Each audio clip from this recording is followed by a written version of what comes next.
जम्मू कश्मीर के पहलगाम में हुए हमले के बाद से भारत और पाकिस्तान के बीच तनाव लगातार बढ़ता जा रहा है। इस तनाव के बीच रविवार को भारतीय नौसेना ने अरब सागर में एक युद्धाभ्यास किया। भारतीय नौसेना ने कहा कि वह देश के समुद्री हितों की रक्षा के लिए किसी भी समय और कहीं भी कार्यवाही करने के लिए तैयार है। इस अभ्यास से जुड़े एक बयान में बताया गया कि नौसेना ने सफलतापूर्वक एक एंटी शिप मिसाइल का परीक्षण किया जो लंबी दूरी तक कार्यवाही करने की क्षमता को दर्शाता है। भारतीय नेवी में आईएनएस विक्रांत को जानकार एक अलग दर्जा देते हैं। गौरतलब है कि इसी नाम का एक विमान वाहक युद्धपोत पहले भी नेवी के पास था, जिसने 1971 के भारत पाकिस्तान युद्ध में अहम भूमिका निभाई थी।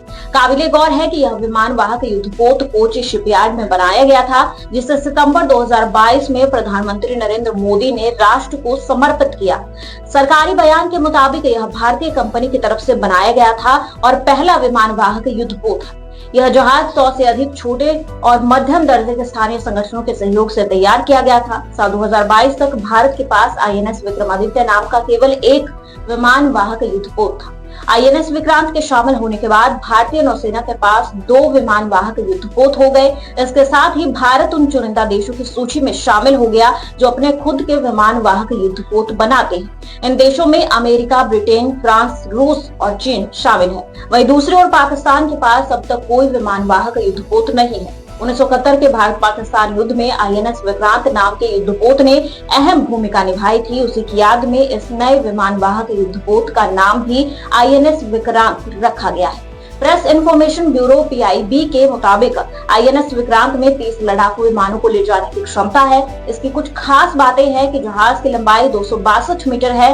डिस्प्लेसमेंट की बात करें तो 45,000 टन का है। अधिकतम गति 28 नॉट्स, कुल लागत 20,000 करोड़ रुपए की है। यह 30 तरह के विमानों और हेलीकॉप्टरों को ले जाने की क्षमता रखता है, जिनमें मिग-29 के, कामोव-32, MH-60R एडवांस्ड लाइट हेलीकॉप्टर और हल्के युद्धक विमान शामिल है। विक्रांत को ऑटोमेटिक सिस्टम के साथ तैयार किया गया है।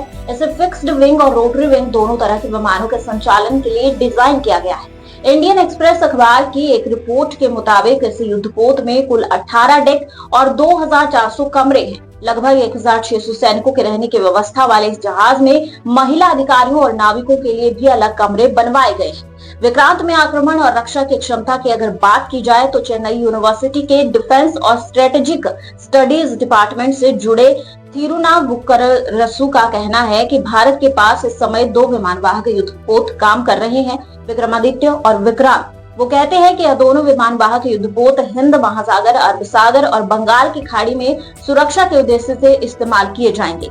थिरुनावुक्करसु के मुताबिक यह एक बेहद तनावपूर्ण स्थिति है। अगर वाकई पहलगाम हमले के पीछे पाकिस्तान का हाथ है और युद्ध की संभावना बनती है तो गुजरात और मुंबई जैसे महत्वपूर्ण क्षेत्र आसानी से निशाना बनाए जा सकते हैं। यह जहाज भारत पर किसी भी संभावित हमले को रोकने के लिए बनाया गया है, विशेषकर उन इलाकों में। वह आगे कहते हैं श्रीनगर या दिल्ली के एयरबेस से विमान ऑपरेट करने और दूसरे देशों की मदद लेने के बजाय इस तैरते हुए एयरबेस से हमला करना कहीं ज्यादा आसान और तेज होगा।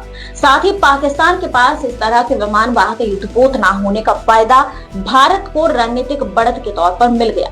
थिरुनावुक्करसु बताते हैं कि अगर इस युद्धपोत में क्षमता के मुताबिक ईंधन भर दिया जाए तो यह लंबे समय तक समुद्र में तैनात रह सकता है। अब आखिरी सवाल जो उठता है वह यह है कि भारत में आईएनएस विक्रांत को तैनात क्यों किया गया। भारतीय सेना के पूर्व लेफ्टिनेंट कर्नल त्यागराजन कहते हैं कि कोई भी यह भविष्यवाणी नहीं कर सकता कि भारत और पाकिस्तान के बीच युद्ध होगा या नहीं, लेकिन अगर दुश्मन किसी भी हमले की कार्यवाही के लिए खुद को तैयार करता है तो भारत इस खतरे से बचने के लिए पहले हमला कर सकता है। उनके मुताबिक भारतीय सेना अंतर्राष्ट्रीय सीमा, लाइन ऑफ कंट्रोल और समुद्री अड्डों पर अपनी पूरी तैयारी कर रहा है। उनके मुताबिक आईएनएस विक्रांत को कारवार से आगे बढ़ने की वजह भी यही हो सकती है। गौरतलब है कि 1971 के युद्ध के दौरान पुराने आईएनएस विक्रांत ने उस वक्त के पूर्व पाकिस्तान में सैन्य कार्रवाइयों और समुद्री हमलों का नेतृत्व किया। भारत का पहला विमान वाहक युद्धपोत आईएनएस विक्रांत दरअसल ब्रिटेन की रॉयल नेवी के लिए बनाया गया था, जिसका निर्माण कार्य 1943 में शुरू हुआ था और उस समय इसका नाम हरक्यूलिस रखा गया था। लेकिन दूसरे विश्व युद्ध के समाप्त होने के बाद इस पर काम रोक दिया गया। बाद में ब्रिटिश सरकार ने घोषणा की कि वह निर्माण पूरा होने से पहले इस जहाज को बेचेगी। भारत ने 1957 में इसे खरीदा और निर्माण पूरा होने के बाद 1961 में इसे भारतीय नौसेना को सौंपा गया। प्रेस इंफॉर्मेशन ब्यूरो के मुताबिक यह जहाज ब्रिटेन से रवाना होकर 3 नवंबर 1961 को मुंबई के तट पर पहुंचा था। 1971 के भारत पाकिस्तान युद्ध के दौरान इस युद्धपोत ने बांग्लादेशी को आजादी सुनिश्चित करने में निर्णायक भूमिका निभाई। पीआईबी के मुताबिक आईएनएस विक्रांत ने समुद्री मार्ग से पाकिस्तान की सैन्य गतिविधियों को रोका और दुश्मन के ठिकानों पर हमला कर उन्हें ध्वस्त कर दिया था। भारतीय नौसेना में 36 साल सेवा देने के बाद आईएनएस विक्रांत को 1997 में रिटायर कर दिया गया। इसके बाद इसे लगभग 15 वर्षों तक एक म्यूजियम के रूप में संरक्षित रखा गया और बाद में इसके कुछ हिस्से तोड़कर नीलाम कर दिए गए। अब उसी नाम पर तैयार किया गया विमान वाहक युद्धपोत आईएनएस विक्रांत नई क्षमताओं के साथ फिर से चर्चा में है। जानकारी आपको कैसे लगी कमेंट में हमें जरूर बताएं और देखते रहें अर्थ प्रकाश टीवी।